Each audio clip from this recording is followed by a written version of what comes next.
Hello and welcome to Transfermarkt and to another daily transfer news update. We've got plenty to talk about today, and I'm joined once again by Ewan to discuss the latest transfer news. Ewan, first of all, it's been a brilliant week of football. Are you looking forward to getting back into the transfer news? Yeah, it's been a really busy midweek with the Champions League, Europa League, and Conference League, and transfer news is ticking away in the background. There's been some big stories kind of emerging and rumours emanating across the week. Well, let's get into it with a player the two Premier League clubs are apparently interested in, and that is Real Madrid and Turkish player Arda Güler, with Arsenal and Liverpool reportedly still keen on a potential move for the midfielder. He's struggling for game time with Real Madrid this season, and reports have been rumbling on that he is growing frustrated with the lack of game time. He's played just 28% of minutes in La Liga this season. He's also had just a couple of cameo roles in the UEFA Champions League and the Super Cup as well. He's kind of dispelled the rumours a little bit and said that he's not as frustrated perhaps as is being suggested in the media, but I think even though he is 19 years of age, and he's a brilliant player, and I think we can understand why he might be a little bit frustrated if he's not getting on the pitch more at Real Madrid. Yeah, it's still early in the season, and Guller's kind of representatives have came out and kind of tried to quieten these rumours. He's been linked with so many clubs, hasn't he? Even though he's at Real Madrid, there's constant speculation that he could be on the move, and it's no surprise given how talented he is. If you break it down, he's played 292 minutes this season for Real Madrid. He's actually played more minutes for Turkey across their four conference Nations League games. So that puts into perspective like how little minutes he's got at Real Madrid, but it's still really early in the season. I imagine he will start to play more. The problem he's got in Madrid is, they've got so many good players and kind of attacking areas, also in those midfield areas. You've seen midweek that Chouameni and Camavinga didn't even start um, in Madrid's game. And you look in the forward areas, obviously the addition of Mbappe and Endrick this summer, they've already got quality options. Will he play this weekend against Barcelona in the Clasico? It's very unlikely that he'll start, but he's an incredible talent, and that he's number 10, which is kind of the role that Jude Bellingham has played traditionally for Madrid since joining from Dortmund last summer. So yeah, listen, if he was available in the market, I think every top club in Europe would be in for him. But I'm not sure that Madrid will sanction a sale. They certainly won't sanction a sale in January, and I'm very, very unlikely that they'll sanction a loan move. I think it's very striking that what you said there, that he's played more minutes for Turkey than Real Madrid this season, and even in the Euros, I think he was a player that a lot of people were looking forward to seeing on that big stage, and I was expecting him to get more time at the Euro with Turkey than he had at Real Madrid in the previous season, and he started with a bang with that phenomenal goal against Georgia and got himself a couple of assists in the knockout stages as well. There's no doubt there's an immense talent there, but like you said, the competition that he's facing at Real Madrid is crazy, and there's not many players that will be able to get in there ahead of the names that Carlo Ancelotti has to select from. Looking at the Premier League side of this with Arsenal and Liverpool, do you think it's a decent profile of player for them to be looking at? I mean, he's of course still only 19, he's very young. Do you think maybe they should be looking for someone more established or more proven, or is this the right direction for them to go down? I think it's the right direction. If they could get a player of Guller's ability, then it'd be a fantastic business. I just don't think it's going to happen. Look at Arsenal in that creative area. Obviously, I mean, Martin Odegaard has been missing this season. They've clearly missed him. He's kind of the fulcrum of their side. He's their most creative player. A lot of things go through him. He's a phenomenal player, but they don't really have anyone to kind of replace him when he's out the side. Certainly not anywhere near the same level. As for Liverpool, their midfield kind of setup's a little bit more different. They don't really play with a number 10, which I think's ultimately Guller's best position. But they've got some really good options in midfield as well. You look at the emergence of Curtis Jones this season. He's been a really big player. Gravenberch has probably been Liverpool's best player this season, so they've got real good options in there. So yeah, I mean, if he was available in the market, both clubs would be interested. But I don't think this is a goer at all. I think this is just kind of speculation during probably a quiet week. Well, Arsenal are also reportedly interested in Sporting and Sweden striker Victor Gyökeres, as I think every club around the world should be with the numbers he's putting up at the moment. We did go in a bit more depth yesterday about Gyökeres and the links to Manchester City, but I do want to ask you, and if, again, from an Arsenal perspective, if you think he could be the right kind of player to add to that squad. Yeah. Kai Havertz, we talked about this in the video earlier this week. He's done brilliantly in that centre forward role for Arsenal, but they need another striker. I still think they do. I don't think Gabriel Jesus is the one for Mikel Arteta. I think you'll probably see him leave the club in either January or more likely in the summer. I think they need a more traditional number 9. You look at the links to Alexander Isak, which have been considerable over the last few windows. There was a lot of talk about Benjamin Sesko, who I still think makes the most sense for Arsenal in terms of profile, transfer fee, and next summer. Gyökeres is what he's done at Sporting has been incredible. You have to consider that when he was at Brighton, he wasn't even getting a game. Graham Potter was playing Aaron Conley over him up front, which is quite remarkable if you look at the career trajectory of those two players since then. He obviously thrived at Coventry City in the Championship, and the numbers he's putting up in Portugal are phenomenal. The caveat of that is if he's coming back to the Premier League, it's a much higher standard than the Portuguese top flight. But yeah, I think he fits the bill for Arsenal. I think they do need a traditional number 9. It's just how much they can do the deal for. I think Sporting want around about €100 million for the player. You can probably get Sesko for considerably less than that. I still think Arsenal will both sign Sesko next summer, but he remains a really interesting potential alternative. You mentioned links to Alexander Isak there, and he's one that could be off the cards for Arsenal and also Chelsea, who have had a long-standing interest, and that's because reports at the moment say that Isak is actually keen to sign a new long-term deal beyond 2028 at Newcastle, despite this interest from the other clubs around England. He's not had the best start to the Premier League this season, Ewan, but I think that the importance he has to that Newcastle squad is undeniable. One of the top scorers in the Premier League last season. He's actually just one Premier League goal away from breaking into Newcastle's top 10 Premier League goal scorers of all time.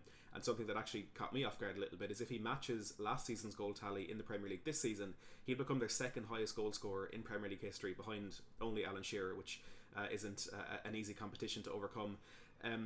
Are you surprised that he could be willing to commit such a long-term future to Newcastle? Because when I look at it, I think Eddie Howe isn't going to be the manager that gets Newcastle challenging for trophies or gets them to become a consistent Champions League side. And I say that because even when he was appointed, when the takeover happened a few years ago and when Steve Bruce was let go, I always thought Eddie Howe was brought in as a manager to steady the ship and to kind of get things just back on track, steer them away from the relegation zone, which of course he did with the Plum.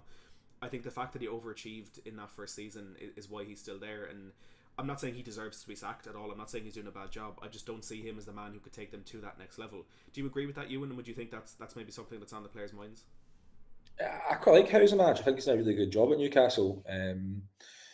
The whole project there at the moment seems a little bit uncertain. You've obviously heard, there's been reports this week about Saudi's interest in potentially acquiring a traditionally bigger club per se with a bigger profile. So it started off with kind of the big signings, and obviously FFP and then financial regulations have kind of thwarted what they want to do in the market a little bit. But it's definitely kind of stagnated a little bit so far this season. There's obviously no European football this campaign after missing out after Man United won the FA Cup. Isak, I'd be very surprised if he wanted to commit. Eddie Howe came out today in his press conference. He mentioned that Isak is on a long-term contract. Newcastle, he certainly doesn't view it as a short-term priority at the moment because I think it's 2028 or 2029 his contract runs till. I think it's 2028. So he's got plenty of time in his deal. And I was really surprised by the figures you just mentioned there, Matt, that if he matches his goal tally from last season, he'll go behind just Shearer in the Premier League, which really shows his impact. He's not had a good start to the season. I think people all around the country, pulled him out their fantasy football teams after the start to the season, but he's a quality player, and obviously he's adaptable. He can play off the left as well and be quite a danger from that position. And like you said, if he was available, if he thought that Newcastle couldn't give him what he wants in his career in terms of trophies in European football, then again, all the big clubs in Europe would be interested in that signing. I think an interesting story that you mentioned there is the fact that Saudi Arabia could be looking to maybe invest in some different clubs. There's been talks for quite a while now that Amanda Staveley could be involved in a deal for investment into Tottenham, and Dave Van there in the live chat saying that Saudi Arabia also maybe want to invest into Liverpool. So it's definitely something to keep an eye on where the money might go next in the Premier League. I do want to talk about Crystal Palace and their manager situation very shortly, but before we do get into that, Ewan, there are reports that Middlesbrough have ruled out the possibility of allowing Hayden Hackney to leave in January, whether that's Newcastle or Tottenham. Tottenham have had an interest in the player even back to last January, and I think with the incredible young stars that were in the Championship last season, Hackney is a player who was often spoken in the same category as the likes of Adam Wharton and Morgan Rogers, who have moved to the Premier League and have been absolutely phenomenal. Maybe Wharton, again, not so much this season with the struggles that Crystal Palace have had. What do you make of this story that Middlesbrough are apparently ruling this out, and do you see the Premier League as the next natural step for a player like Hayden Hackney? Yeah, I mean, it's a matter of time until Hackney plays in the Premier League. Could it be with Middlesbrough next season? They're going quite well in the Championship, just pushing up into close to those promotion places at the moment. He's a really good player. He's valued at 7 million on Transfermarkt. I think it'll take considerably higher than that to get him out of Middlesbrough in the January window. He's played for Scotland at youth level, but he recently, declared that he wants to play for England, which is interesting. Obviously, believes he's got a chance there. He's a really technically sound midfield player. You mentioned Morgan Rogers, which is really interesting because he was obviously at Middlesbrough with Hackney last season, and then obviously went to Aston Villa in the January window. There's so much talent in the Championship. Premier League clubs traditionally spend more in the Championship than most other leagues around the world in acquiring players. You mentioned Archie Gray as well, went from Leeds to Tottenham this season. It'll take him a little bit of time to kind of bed himself in and really push for a starting place every week. But yeah, I think Hackney's a talented player. I think he's more than capable of stepping up and playing in the Premier League. And ultimately, as much as Middlesbrough might say they don't want to sell him, if the right offer comes in and the player's going to want to move, playing the Premier League is the pinnacle for many English players, and Hackney will be no different. So yeah, Middlesbrough can brief what they want and say that he's not for sale, but ultimately if the right bid comes in, then he'll be away. On to Crystal Palace, and Graham Potter and Gareth Southgate are reportedly among the candidates to replace Oliver Glasner if the Eagles' form does not improve in the coming weeks. And I want to throw a few numbers at you. And they're one of 4 teams in the Premier League without a win after 8 match days. They have the fewest goals scored in the division with just 5. Their defence hasn't been terrible. They've only conceded 11, but crucially 4 of their 5 defeats in the league have been by a 1-goal margin. And interestingly for me, of the 3 points that they have accrued, 2 of those have been against Chelsea and Manchester United. And I think Palace kind of typically in their time in the Premier League have always been a sticky opposition for the top clubs, and they regularly pick up victories against the Liverpools, the Arsenals, the Tottenhams in the Premier League. In terms of Glasner, first of all, before we look at the potential candidates, do you think his job should be under threat, and do you think he might be the next manager on the way out? It's a really complicated one because the end of the season in such amazing form. Everyone was talking about how amazing the job that Glasner had done, and rightly so. They were, off the top of my head, I think they were the 4th or 5th best form team. I think it was 4th in the last 10 weeks of the season. Now they're right at the opposite end of the table, and yeah, goal scoring's been a problem. They obviously really relied on Mateta to score the goals on that run last season. He was in incredible form. He's not matched that this season. They've obviously lost the creativity of Michael Elise, and having him and Eze behind Mateta worked so well for them in that kind of back 3 formation towards the tail end of last season. Eddie Nketiah hasn't really hit the ground running since coming in from Arsenal, and there's been quite a bit of changeover in areas of the squad. Obviously, losing Joachim Andersen, I thought was a really strange move to a kind of Premier League club who are on the same level as Fulham. They played Tottenham at the weekend, and I think they played Villa in the Cup in midweek. But the big game for me will be Wolves. Not this weekend, but the weekend after. That's 2 clubs who are really struggling. That could be a game where you might see the first managerial casualty of the season. But I think Glasner has enough credit in the bank, to be honest. He done really well last season. He's really highly rated from his time in Germany with Frankfurt and other clubs. There was even speculation over the summer that Bayern Munich were perhaps looking at Glasner as a replacement for Thomas Tuchel. So it shows you how quickly football can change. It's went from high to low at the start of this season, but it could easily flip round again. And Palace do have some good players in their squad, so let's just see how it goes. I don't think he'll be under immediate pressure. I can see them struggling this week against Tottenham. Obviously, a bit of a London derby there, but they're more capable of getting points in that game. So I hate when managers are called to be sacked all the time. So I think it deserves time. But that Wolves game next weekend is huge. I think it's such an interesting relegation battle down there this season because I feel a lot in the past we've kind of always known one or maybe even 2 teams that will go down, and it's just about filling that final spot.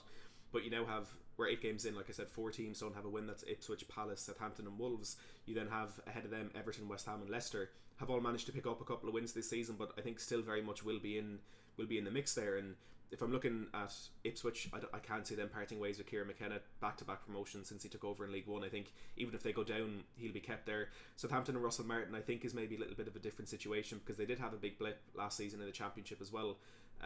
Managed to turn that around and managed to get promotion sorted. But I feel it could be a waiting game down there. Who's going to be that first team to make a change in their manager. You're also looking at what managers are actually available right now, and I think that's an issue that's been there for the bigger teams in England recently as well. So I think we could end up with a bit of a game of chess down there. Who makes the first move? How does it pay off? And where do we go from there? But I think for a change, we are in for quite an exciting relegation battle. In terms of those candidates that Palace may have identified, you and Graham Potter and Gareth Southgate, are either of those ones that you would be excited for Palace to bring in? Of course, Southgate has a history, played there for 6 years during his playing career.